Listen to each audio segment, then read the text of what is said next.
I want you to get up right now and go to the window, open it, and stick your head out and yell. This is the Fan Forum.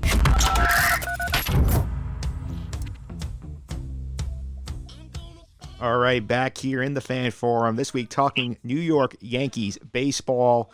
Joining me today on the podcast, first up, the Yankee half of the baseball beat, Anthony Sorbellini. Anthony, welcome. How are you?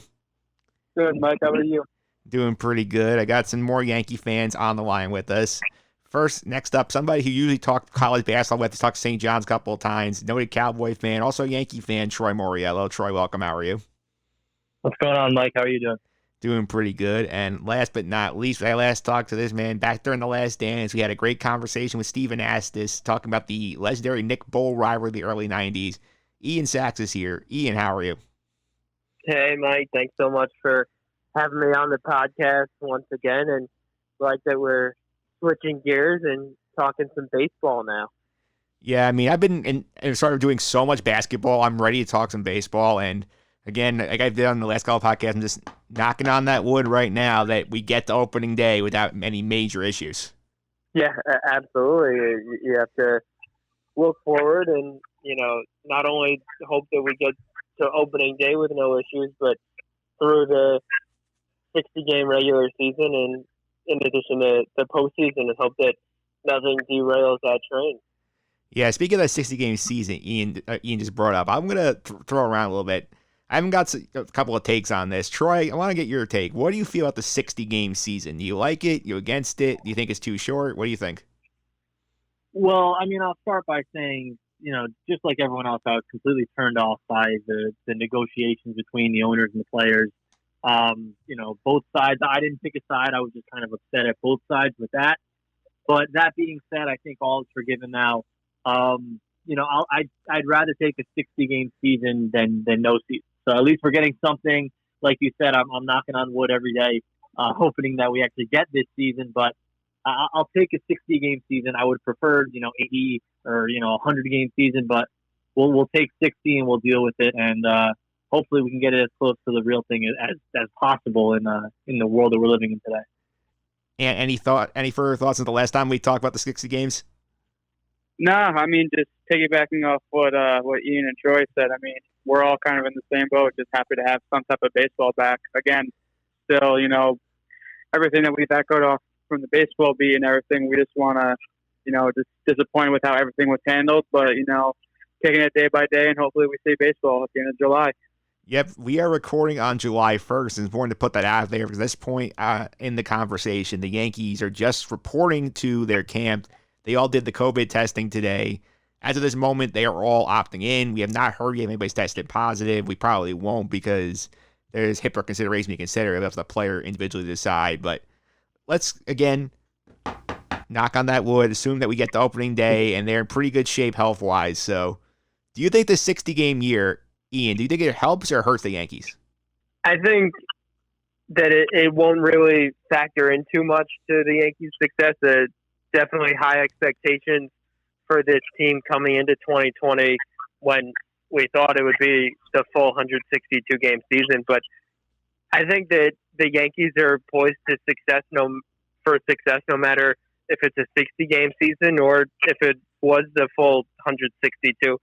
The last 4 out of 5 years, the Yankees have at least had a share of the division lead through the first 60 games of the season. So this team gets out to a hot start, and that's what's going to need to be done. And I think that this team is just too talented and too deep to not be successful this season.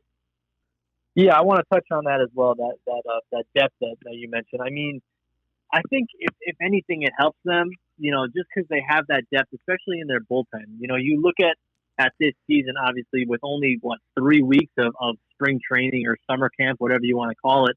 Starters aren't going to be going very deep into games, at least early on. You're going to see a lot of bullpen games, a lot of starters, being limited to maybe, 60, 70 pitches.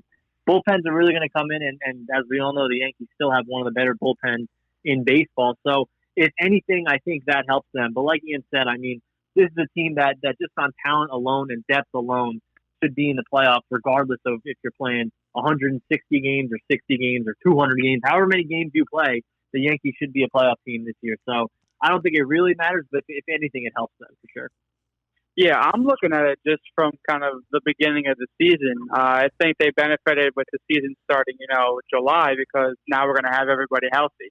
Mm-hmm. You look at the beginning, Aaron Judge, I believe it was Stan, just two big name guys in the roster were going to be out for opening day. So you give more time to get back to get healthy, X-Fact hopefully. So Brian Cashman was just quoted as saying, everybody's good to go. So it helps them in the long run. But then, just echoing what you guys said was they were going to be a playoff team regardless. It would be a huge disappointment if they didn't make the playoffs. So. Yeah, I'm going to play devil's advocate here. I'm going to throw out this scenario here, which I don't think is too far-fetched considering it's a short sample size and we have some randomness thrown in here. Like, obviously, we think we don't have in our arsenal yet is the schedule, which MLB is waiting to release because they want to sort of see what the virus looks like at certain places. They have to relocate teams or whatnot. But we have a rough idea they're going to start the Nationals. Like, if they get a rough start out of the gate and they get out, 7-13, which is not impossible. Remember back in 2018 that the Yankees had such a injury-riddled start to the year. They lost series to the Orioles. If you get off to a bad start, the short season really hurts because you don't have much time to make up that ground. Whereas if you go 7-13 in April, okay, you got 140 games to deal with this. Now you only have 40 games to try and catch up. Yeah, a 7-13 start this season is a 20-30 start in a real year. It's a third of the season, like you mentioned. So that's a good point, and that could happen to anyone. You don't really know. You don't know how players are going to hold up health wise or anything like that. So that scenario is certainly possible. I don't see it happening, but it's certainly possible. And to piggyback off of that, I think that's going to make this 60-game season even more exciting. Think about the NFL when you have just a 16-game season. Everyone's locked in every single Sunday, no matter if their team is going to be 14-2 or 2-14. You're paying attention to every game, and during 162 game baseball season, you think about, okay, if I miss a couple games here and there, not really a huge deal, but I think that's going to help to anticipate the interest level in each of these games. Yeah, I would agree with that sense of urgency because sort of on the NFL, if a team starts 0-2, you're oh no, this could be really bad. Whereas that's sort of the equivalent of 7-13. You're you can still recover, but it's much harder, which I think is very interesting. And I do think you guys are right. I think they are well positioned because of the bullpen because this is a season where I think you have a good bullpen. You can get very far because you can stack relievers. You don't have to worry about burning them out for 6 months because you only have to get them for 2, maybe 3 if you're playing in the playoffs. I think that's a big advantage for them. Absolutely. Yeah, essentially, this is pretty much playoff baseball the entire season because you guys touched on it earlier that if they fall to a slow start, they could be kind of screwed in the long run. That's kind of what it is. It's kind of you need to go out and win and compete in every single game because you never know what's going to happen, especially with a 60-game season. You can't rely on there's 120 games left after we struggled in April and May. Let's pick it up in June. No, you have to start out of the gate right now. Yeah, speaking of the starting pitching, one thing I'm intrigued about here is I did see a theory on Twitter from Sean Marash on Twitter, friend of the podcast, and he has this idea out there is hey, I know baseball wants Cole Scherzer to start the season down in Washington. If I'm the Yankees, should I do that? Should I just put Garrett Cole in the second game and give myself a better chance to win that game instead of potentially burning a bullet there? You think I think he's the kind of statistics you got to think about in these shorter seasons. Yeah, it's very tricky to see how the rotation is going to go. I think, everything is going to be on a short leash in terms of the starting rotation. So it's just going to be go to the bullpen quick and often, which is nothing short of what Aaron Boone loves to do for the Yankees staff. But I don't see why you wouldn't throw Garrett Cole out in that first game. Just, start the season off on a good note. This is the Yankees' big prize possession in the offseason. So why not just throw him out there and just build off of that? Mm-hmm. And I think that countering that, I think that actually would be a stupid idea, and that with it being 60 games, every game is so much more important that if you start sacrificing the first game right out of the gate, is that going to be a mindset for the rest of the season that, we're going up against this team base today? We'll just give up this game and and look ahead to tomorrow. I think that you have to think, no, let's go right out of the gate and let's win it. Say if you say that Cole and Scherzer cancel each other out, look at the lineup then. I'll take the Yankees lineup against anyone in the majors, especially against that Nationals lineup. Mm-hmm. Yeah, and you're paying Garrett Cole to be a guy that you think can match up against the Max Scherzers of the world. So I would take Garrett Cole against any starter in baseball right now. So you're giving him money to win those type of games for you. I wouldn't structure the rotation like that. Try to get him against maybe a 2 or a 3 starter. I'd put him up against the other team's aces and let him try to get some wins there. But like you guys mentioned, it's going to come down to the bullpen. I think so much. We're going to see a lot of bullpen days. I think we're going to see a lot of spot starts for guys too. And I still think that the Yankees have one of the better bullpens in baseball. So to be honest, that fares well for me as a Yankee fan, knowing that they have such a strong bullpen that can come in and eat up innings and even make them start some games. Yes, that's true. I also think the rotation, I think it's in much better shape than it would have been at the start of the year because obviously you get James Paxton back in it now too. He was going to miss the first couple of months with that injury, and now he's healthy.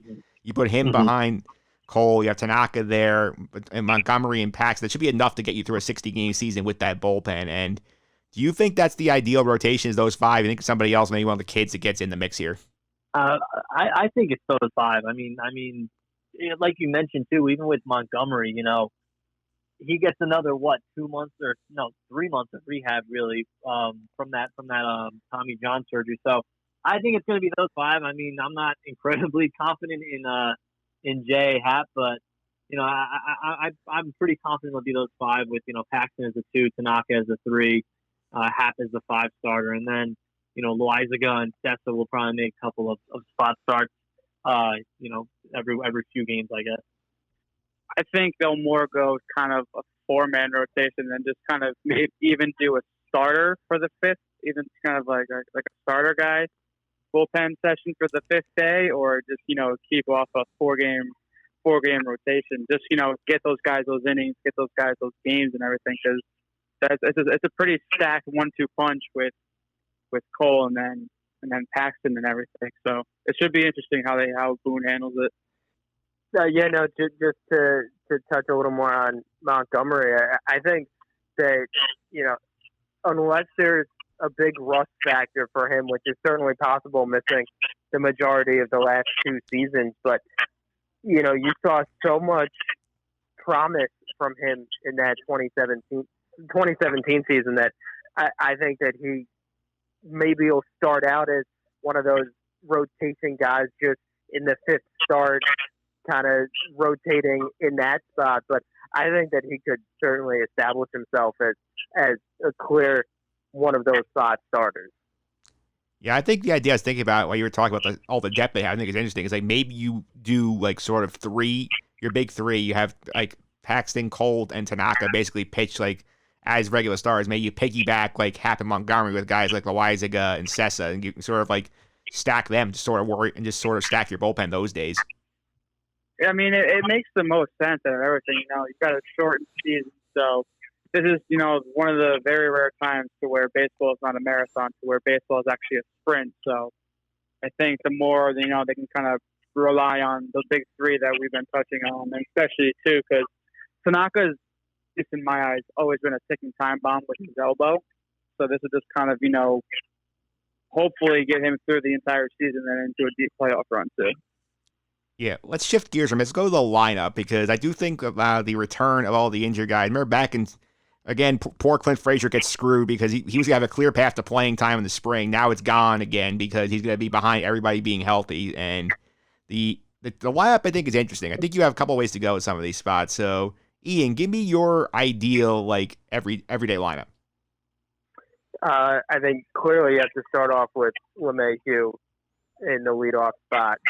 And then after that, I mean, it's a murderer's row. You can really decide to put anyone in any order and could go, could be happy with it. But the way that I look at it, I would put Judge 2nd, Stanton 3rd, Sanchez 4th, Hicks 5th, Glaber 6th, Urshela in the 7th spot, and then closing it out with Voit and Gardner. Yeah, so Stanton's your DH in that situation? Yeah, I have Stanton in the DH spot, and then Judge, Hicks, and Gardner across the outfield. Boyd at first, Urshela at third, and then Glaber at short with LeMahieu at second. Yeah, I think it seems like the most ideal lineup in terms of the really options. One guy who you didn't mention there, I think, is Miguel Andujar. So, Anthony, like I know they listed him as an infielder, outfielder. They're still not sure what they're going to do with him. I know they talked about how well he was doing in the corner outfield spots. Like, how many games a week do you think they're going to try and get Andujar in there? I don't know. I know we were talking about it a little bit on the baseball beat when we thought we were going to have a full season, full spring training, everything, seeing them battling out. But I don't know how the Yankees go about it now. I know there were some talks about maybe throwing him at first, or you can supplement him as a DH. But I think coming off of his rookie season, yes, he did get injured and everything, but he did have his defensive hiccups. But he was such a great offensive bat that you have to try to get him to the bat to see what he could do still, because he's going to go out and produce. Yeah, Troy. I think honestly his path would probably be the easiest at third base because Gio Reyna has had one very good year in the big leagues, and you think maybe the law of averages catches up and he regresses a little bit. I feel like that might be Andujar's quickest path to playing time. Yeah, I wanted to touch on that as well. I mean, listen, what Urshela did last year was amazing. 21 homers last year, hit 314. But like you mentioned, it was one season for him. I'm not totally sold on him just yet. I mean, I know Andujar's really only had one season as well, but it's the only real full season that we've seen him play in the big league. I'm a huge Andujar fan. I think you got to get him in the lineup as much as possible wherever. But yeah, the clearest path for him would probably be third base. But I guess you would kind of ride Urshela until he proves otherwise that he's not an everyday player. But I'm very high on Miguel Andujar. I thought he was one of their best players a couple years ago, and Urshela, we'll see what they get out of him. But I'm a big Andujar guy for sure. Yeah, I also think personally, I feel like that even though everybody's healthy again, I feel like Brett Gardner is going to be very important for that Yankee team because last year he had a career high 25, 26 home runs. He played a ton in center field, even though he's getting up there in age. I do think like his durability will be a big factor, and you have guys out there who are very brittle in Hicks, Judge, and Stanton. Yeah, that's going to be huge this season too. Being able to stay on the field, right? I mean, the virus aside, just being able to stay healthy. A guy like Brett Gardner, you know what you're going to get out of him. You know he's going to stay healthy. Yeah, but like for a team like the Yankees that has had so many injury issues over the past few years, a steady hand even at the bottom of the lineup and in the outfield is huge going into like we've been saying a sprint season like this. Yeah, I would be terrified of the soft tissue injuries. That'd be the thing I'd be more worried about because like all these guys who have not had like a ton of time, we don't know how they've been keeping in shape.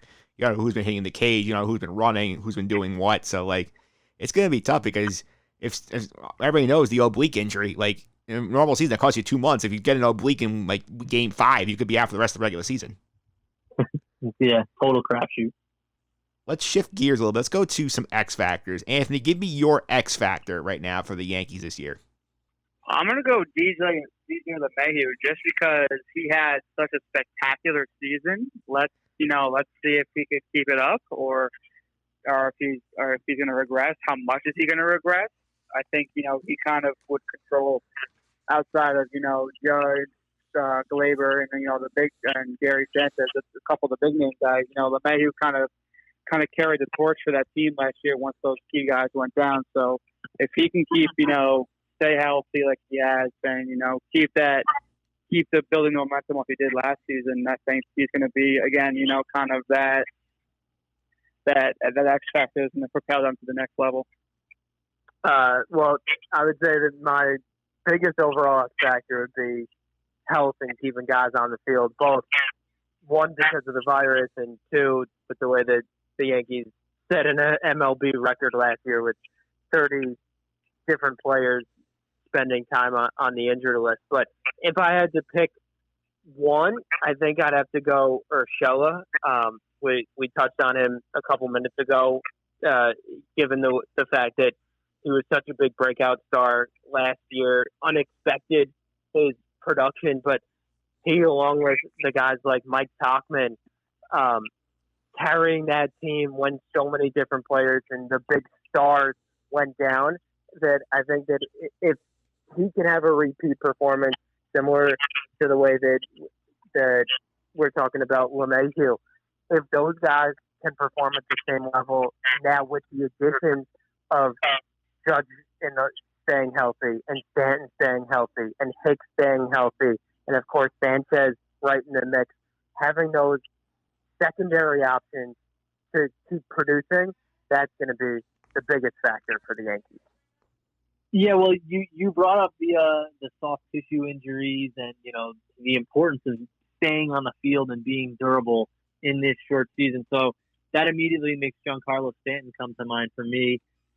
We all know, maybe not in the best graces of Yankees fans right now after last season, but the guy hit 38 home runs 2 years ago. He wasn't going to come over here and hit 59 homers like he did his last season with the Marlins. He came over 2 years ago, hit 38 homers, he drove in 100 runs. He's an MVP type player for them. And if he can stay on the field and be healthy and be bring it out to 162 games, be a 30-something home run hitter for them, it changes their whole lineup. It just gives them so much more depth having that MVP piece in the middle of your lineup. And for him, it's kind of, I don't want to say a make or break year because they're stuck with him regardless with that contract.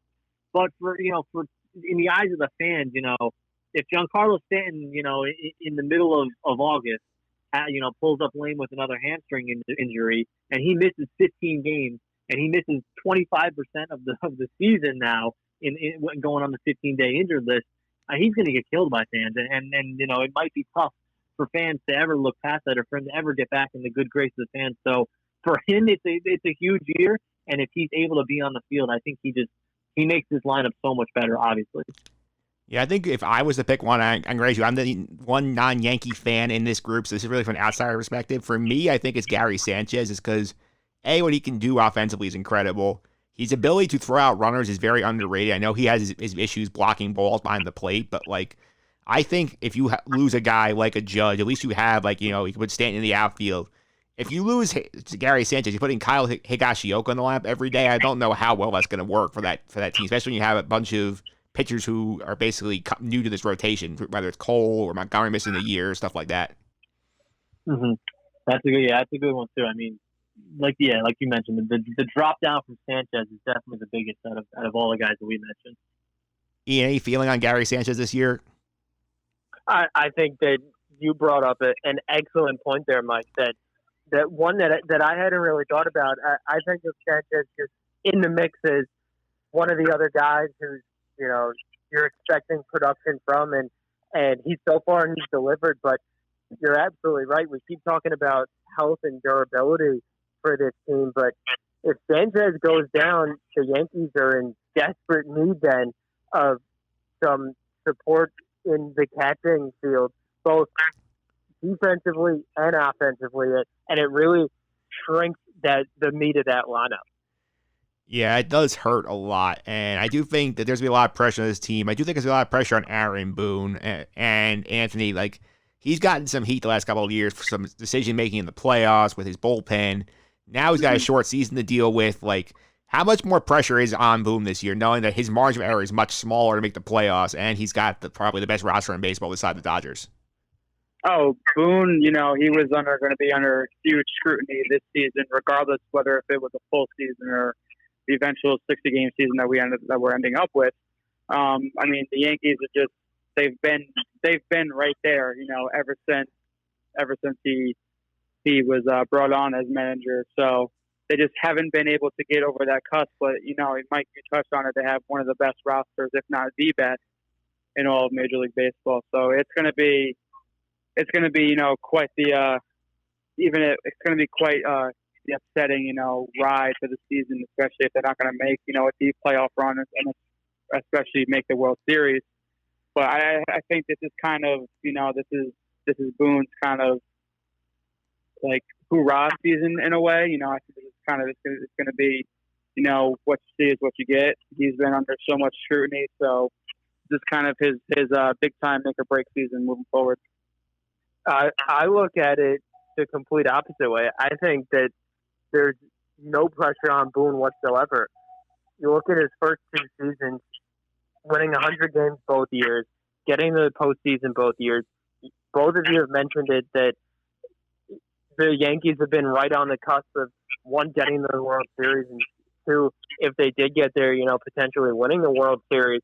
But this year, it's going to be a crapshoot no matter what. It's a season that's going to be unlike any that we've ever seen.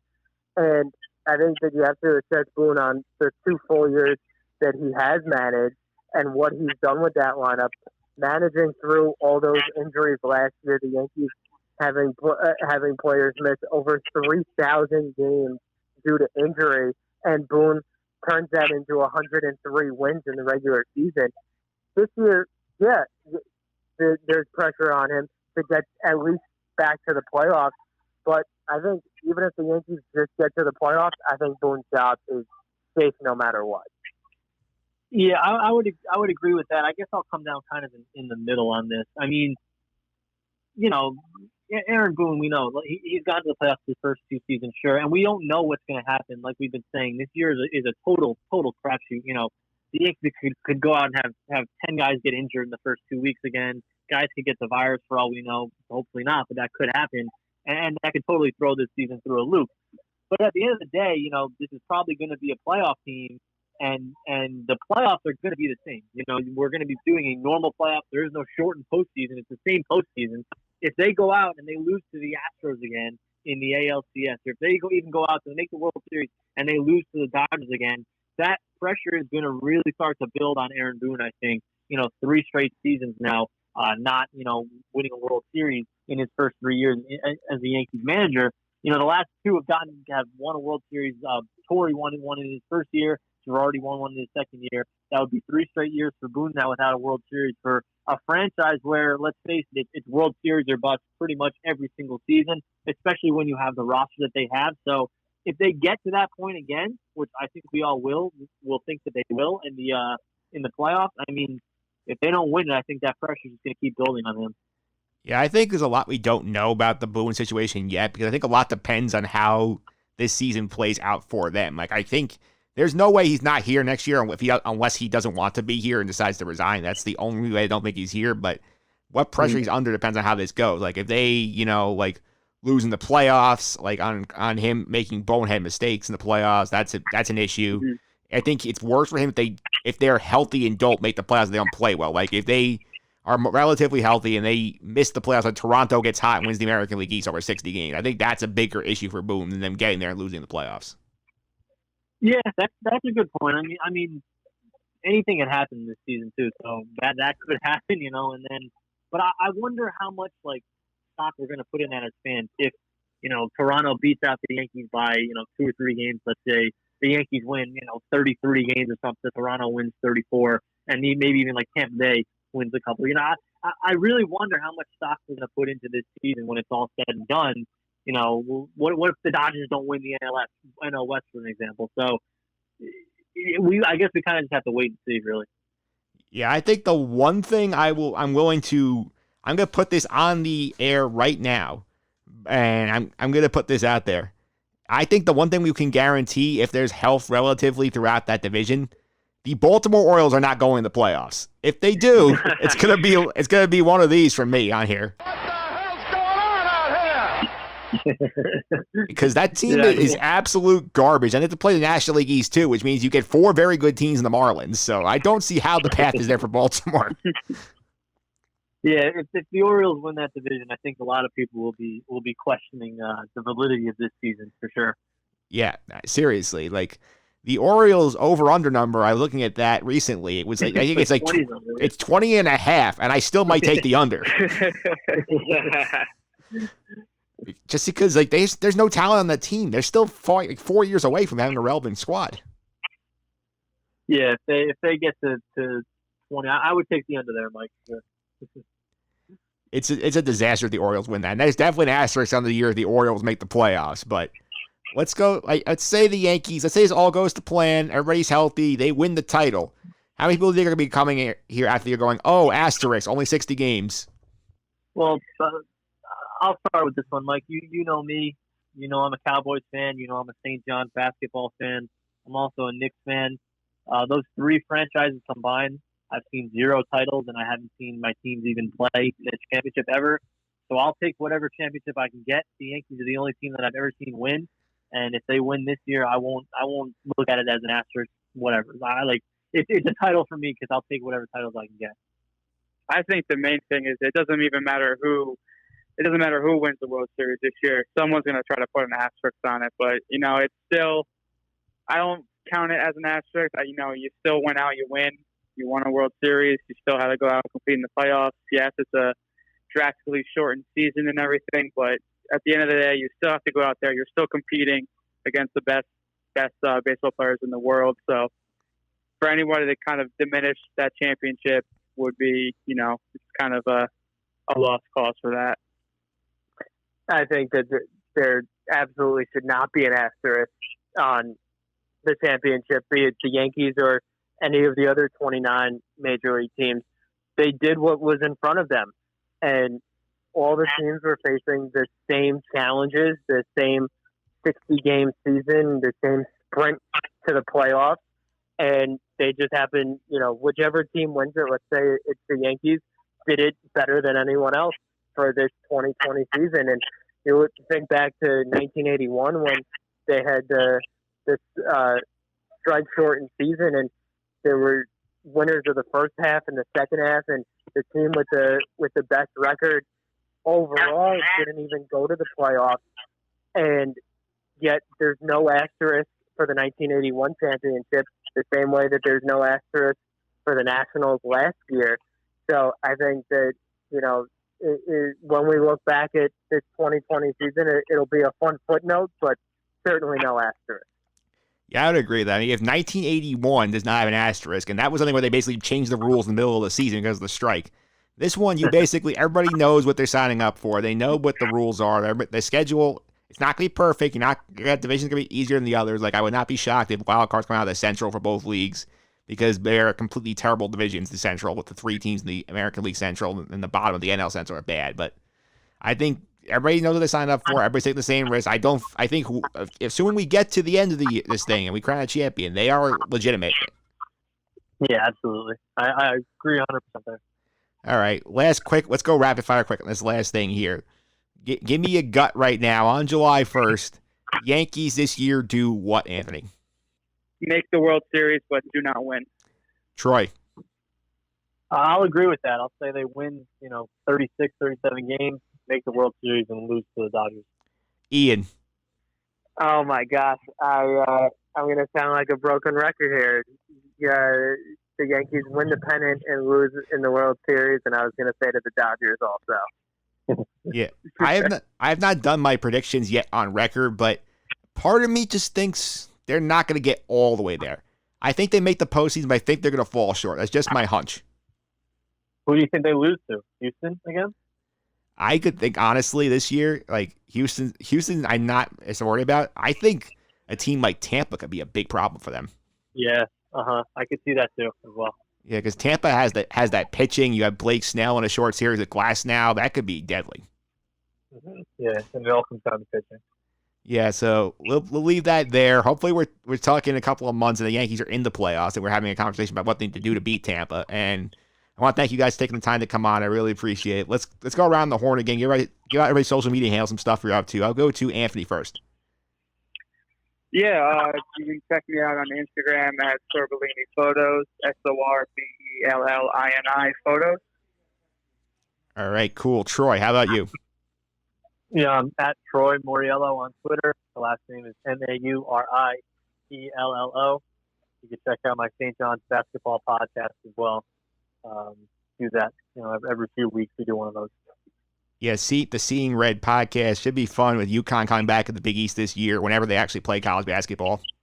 Yeah, I tweeted it. Their fans are already pissing me off. So they're already All right, and Ian, how about you? Yeah, on Instagram and Twitter, you can follow me at Ian R. Sacks. That's IANRSACKS. All right, that's awesome. Thanks, guys, for all the time. Before I let you guys go, quick poll: best baseball movie of all time is Field of Dreams. You're the man. Field of Dreams. Doing that on the podcast next, right after this.